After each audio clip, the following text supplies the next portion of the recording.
Hello, everyone. I'm Komal Gupta, and welcome to the Art Matrix once again. We are here with Lauren Barth, our life coach, our very successful business entrepreneur, and an amazing human being who has, I think, gone through the crest and troughs of life and come out so much stronger. And we are learning so much from her in this series.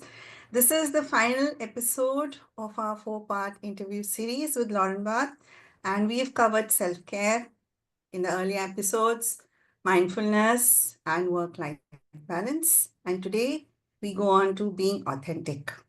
So, Lauren, welcome. Welcome back again. I can't believe it's our last one. It's gone so quickly. Yes, I'm going to miss doing this, and we can always do another series next time. That I'll pay after you for that. And so, Lauren, having listened to you in the past episodes, and um, taken that knowledge and learned so much, self-care, mindfulness, work-life balance, all have one goal, that we get to know ourselves, we be authentic to ourselves. That is what we want. That is what we need, and that is what we project out to the world. So, in your journey through all these stages, what does being authentic mean to you after going through all this process? Yeah, it's such a good question. I think it's our job on earth to be the truest version of ourselves. I feel like we come into the world perfect, and then culture and society and our parents and trauma all has an impact on us. And if we're fortunate, we get to a place in life where we get to go through a healing journey. And through that journey, we have to learn how to be that original version of ourselves. It's basically a stripping away of conditioning. So Hmm. authenticity to me means going back to that pure version of myself when I came into this earth and being her again. And that means being really true with my desires and following my joy and not being afraid to express myself as who I am. And a huge part of that as well is self-acceptance.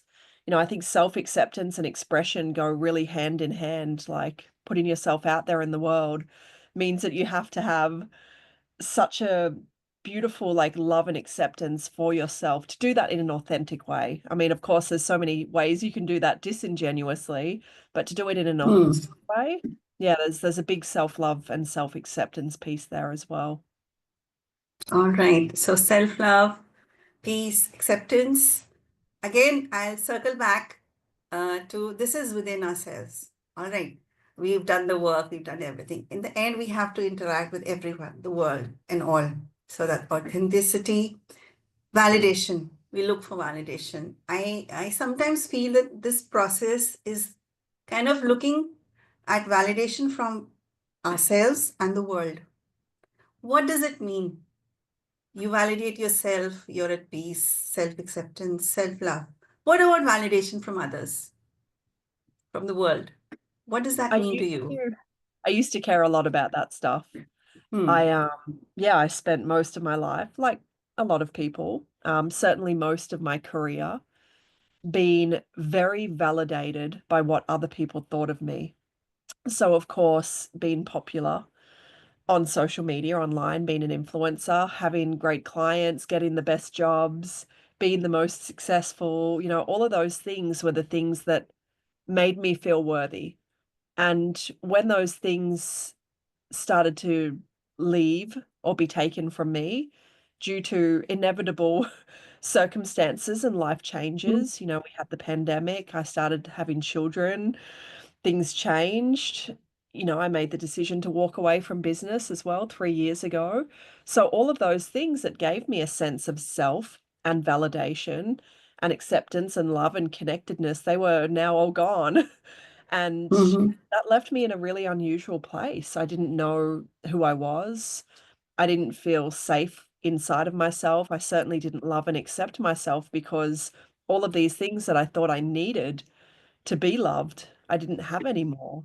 And that has been my journey. That that literally was the foundation from which I started to rebuild and learn who I am and how Mm. to love myself in that, so that now I'm so certain about who I am and myself that it actually doesn't matter and it doesn't get to me when people don't understand me or resonate with me, or there's no, yeah, I mean, I might have an emotional response occasionally, but there's no attachment to that. And it was Mm. interesting, actually. I had somebody reach out to me this week for an opportunity to potentially run some workshops, and I have an Oh, auto great. response on my email. And, it basically says, like, unless it's the full moon, don't expect me to come back to you straight away, because I know my energy and I know my cycles. Yes. And then my e-signature is a picture of me wearing my swimmers at the beach. And the title I call myself is a very human being. And I was like, I had this moment of like, oh, what if she doesn't hire me because of how I'm presenting myself? But then I was Mm. like, I'm presenting myself as I am. And Mm. the right opportunity, the right person would be lucky to have me. And if it's not the right opportunity or the right person, it will pass by and that's okay. And I really just let it go. I let it go. And in the past, I wouldn't have done that. I would have been really concerned by my image and how Mm. I was portraying myself. So yeah, it's an interesting thing to witness. And it's a real solidity within myself that I've built through this long Mm. of time getting to know myself and love myself. Yeah, and that resonates because now I'm at that stage where I do worry for 2 minutes and then like, nah, forget about it. I don't care. Let it be. My peace. Right. My peace is more important to me. And Mm. I think I validate myself in that manner, my own being. And I totally, that really resonates. Now, coming to that, uh, you've mentioned so many things that make you feel alive, make you feel genuine. Um, any specific moment or activity that makes you the most authentic version of yourself? Um, like you mentioned the beach, going underwater. I haven't forgotten that point. I Mhm. still have that image in my eyes, inside my head, just laying under the water with your eyes closed, and just being in that moment. Any other activities that, make you feel alive, make you feel authentic? Well, my daily breathwork practice is my opportunity to come back to myself every day. Mm, And it's very easy to slip into old unconscious patterns and autopilot. These things slip on and off like gloves. But when I do mm, breath work, which I make a point to practice breath work every day, I have about a 25-minute personal practice. When I mm, do my breath holds at the end of each round, I feel a connection to spirit. And because I'm doing this every day, mm, not too much time can elapse between losing myself and finding myself again. So that breathwork practice, it tones down my nervous system, which has a huge impact on how you show up in the world. It connects me back to spirit, back to soul, which mm, reminds me of who I am. And I just always leave that practice feeling just very good, very grounded, very good, very at peace within myself. So, when I first mm, started breath work, I was doing less than 5 minutes a day. And over time, I learned more about breath and I learned more about the sort of breath work that works best for me. And I came up with mm, my own practice. And, even on the days where I really want to get some work done, and, around a full moon or around when I'm ovulating, when I'm in my real creative genius and I'm trying to get a business off the ground, I really just want to work. Like I'm in that, I want to do stuff. I will never miss that practice because I okay. know that without it, it's really easy to lose myself again. So yeah, breath work Mm, will probably be my most consistent, but obviously mm, beach, swimming at the beach brings me back to myself. Yoga brings me back to myself. My awareness journal okay. this helps to bring me back to myself because it identifies all of the different things at play that can take me away from that sense of solidity and certainty. What's happening with my emotional state? What's happening with my nervous system? What's happening in my body? Where are my cycles at? That's a really good opportunity each day to sort of look at all the noise Hmm. and be separate from it, which definitely helps. It's beautiful, separating ourselves from the noise. Yes, the noise, I can totally relate with that. All right, so now let's take a negative turn into the conversation. What would be a not so authentic person to you if you meet one? And what would be your response? I mean, are there any kind of signals or, intuitive sense that you have? All right, I need to back off. Let's go down the negative road a bit. Yeah, I mean, I think I'm a lot less affected these days by other people. I think one of the key signs that somebody is inauthentic is when they're judging you or shaming you or triggered by you. And it's Hmm. interesting, I was talking about this on my Instagram story just this week because I All right. been sharing some pictures of my school lunches that I'm packing. My daughter's just started school. I'm doing these really Okay. gourmet lunches. And so I'm having a lot of parents like, flippantly, no malice, but send me messages like, oh, good luck keeping that up, and or this will last for 2 minutes, and those sorts of things. Yeah. And it made me Mm-hmm. really stop and reflect on this idea that we tend to project humans when we're not living in alignment with ourselves and we see somebody Mm-hmm. is, it's triggering because there's something inside of us that's missing.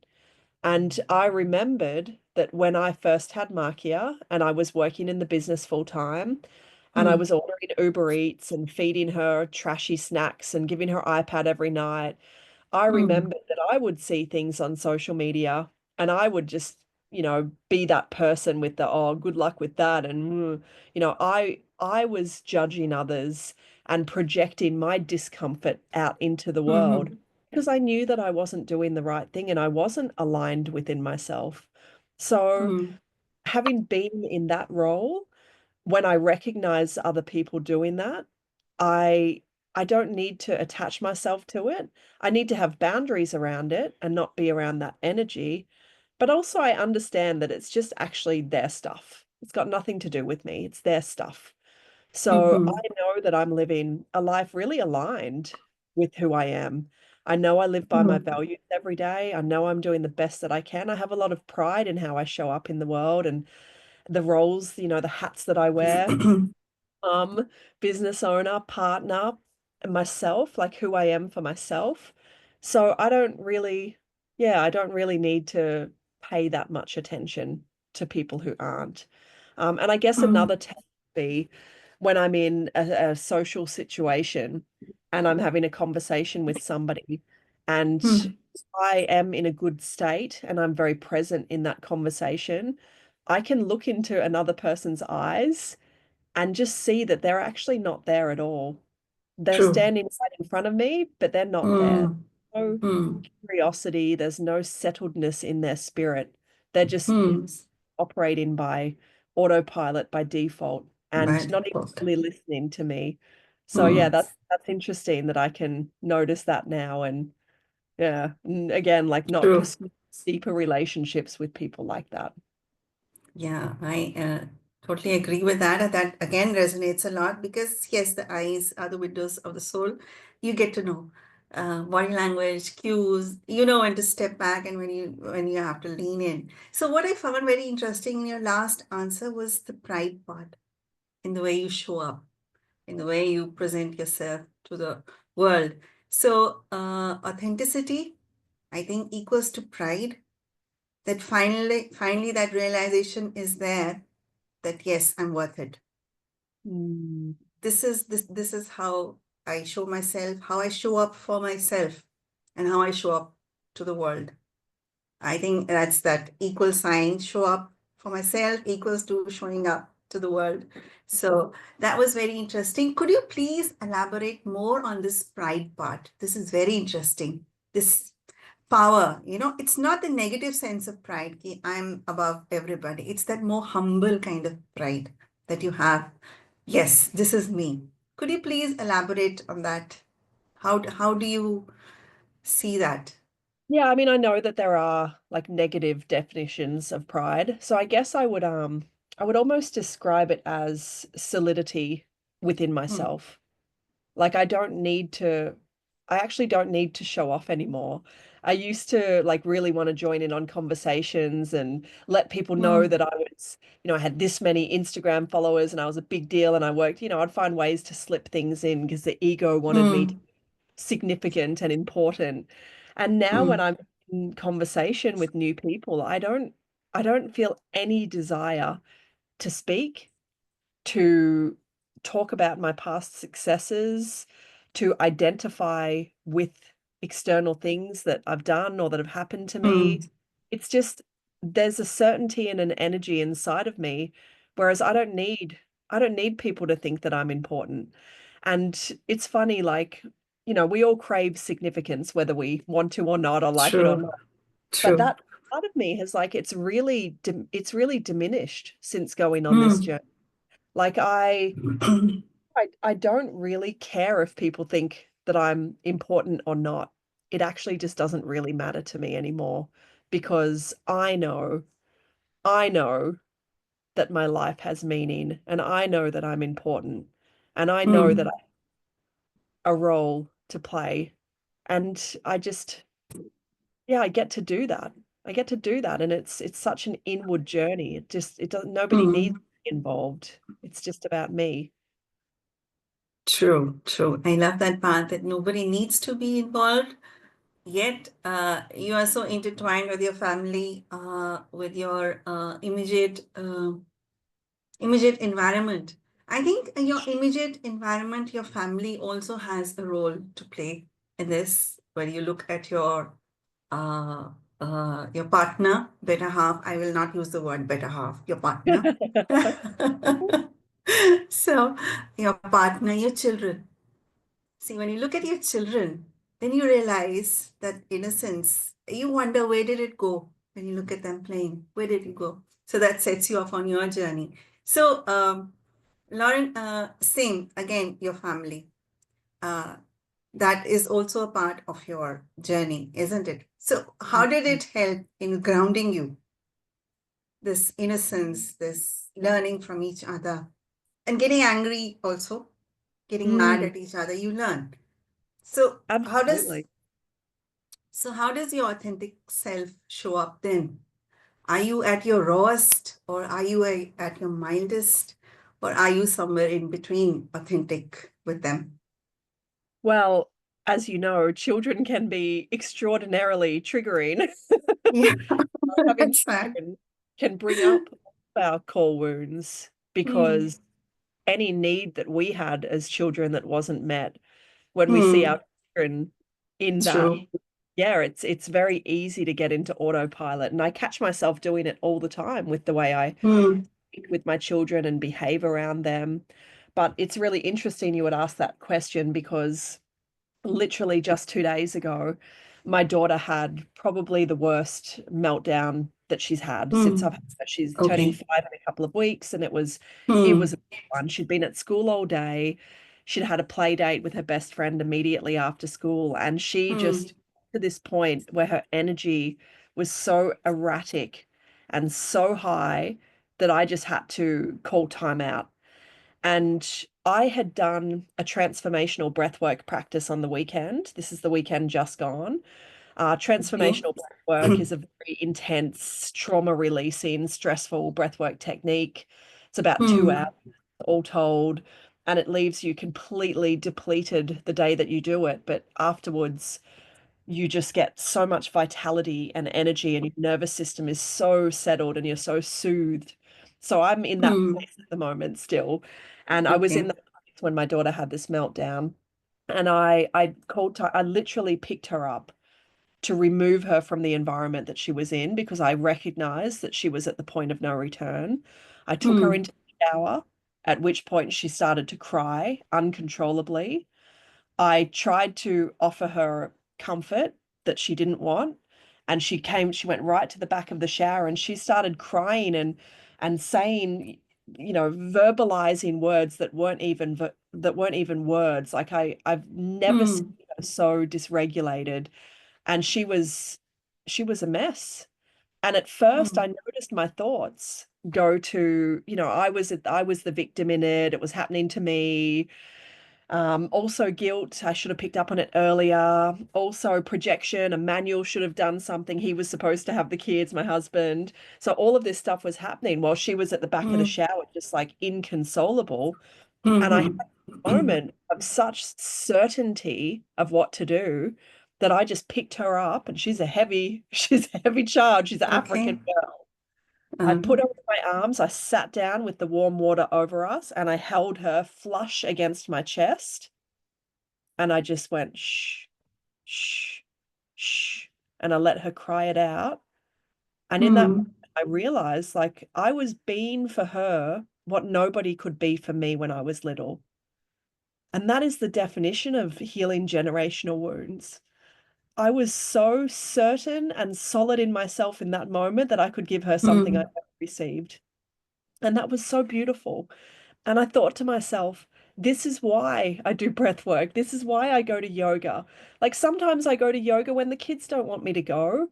They would rather I'm at home with them, but I do these things because they help me to be the best version of myself. And when I'm the best version of myself, I'm a damn good parent. I know exactly what to do. I have certainty in it. And I'm raising really emotionally intelligent children who are going to understand about their nervous systems, and they're going to understand all of these concepts that it took me until I was in my 40s to learn. And that's why I do what I do. So self-love, it just has so many flow-on effects. It deeply affects mhm. people around you. So in those small moments when it feels selfish, I should stay home with the kids instead of doing breath work. I need to look past those moments and understand that I'm giving them as much of me as I can, but what they're getting when they get me is just A plus. Well, not all the time, not all the time, but when it matters, they're getting a really, really good version of me. All right. That leaves me speechless. I don't know how to go on. I mean, you have talked about life in its whole entirety.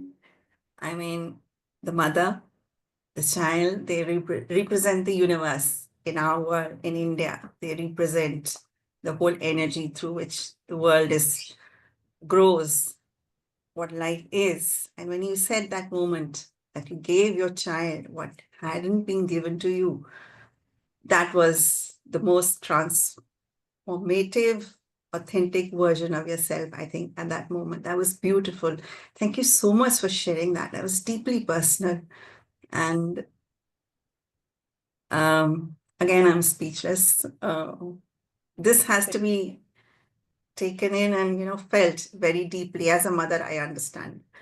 I know because I've been there. I've not been my most authentic self. I've learned that. And listening to you just brought back those memories when I could have done better, when I could have done better.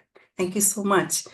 Um, again, I would just like to ask any quotes, anything that comes to your mind from any books you've read or some people you follow who have inspired you in this journey. I've asked this question every time, but for authenticity, for being the most authentic self, who has inspired you? Uh, is it possible, Lauren, that you could have inspired yourself? I don't know, maybe. I mean, I certainly do now. Yeah, I Uh, certainly find myself now. hmm, Yeah, yeah. I don't know. It's been such a journey. I actually had a really good conversation on the beach with somebody, a friend the other day, a new friend, and we Hmm, were talking about how easy it is to intellectualize the healing journey and hear about these concepts and have them in our rational mind, but never actually do the work to feel and heal and embody true. and change. And despite that, I think that anyone in the world that is sharing these messages, whether or not they've gone deeper on themselves, it doesn't matter. It's actually really Hmm, important to have exposure, but to a point, to a point. You know, it's very easy to get addicted to learning, and it's very difficult to do the healing, actually really, Process. really True. process True. and wire your nervous system and relearn safety in your body. That's the work that actually makes the difference to your life. Hmm. So don't ever stop exposing yourself to people who have beautiful things to share or things that resonate, but also give yourself time to integrate what you're learning. And that Hmm. requires time. It requires slowing down. And this is not a world that encourages slowing down, but it's the thing that you need to do, actually. So, yeah, anytime you can expose yourself to any personal development work that resonates with you, do it, but give yourself that time to digest and integrate and let it land in your body, not just in your mind. True. I really like that concept of learning is not enough. It's the doing that counts. Learning, you can read a lot of books, but when you do the process, then only you learn a lot. So, out of all our discussions, Lauren, what is the one core value that stands out to you? If there can be one, I know there are many, one core value that stands out as a human being, as a mother, as an entrepreneur.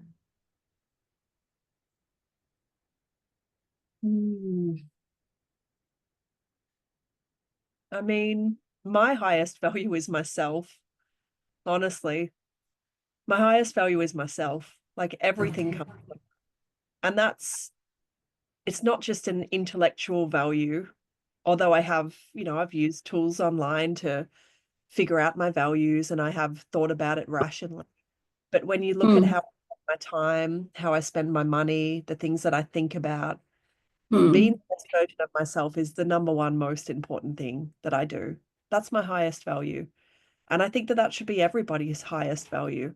Because if everybody in the world loved themselves at that level and put themselves first and lived really closely aligned with who they are deeply Hmm. inside, imagine what the world would be like.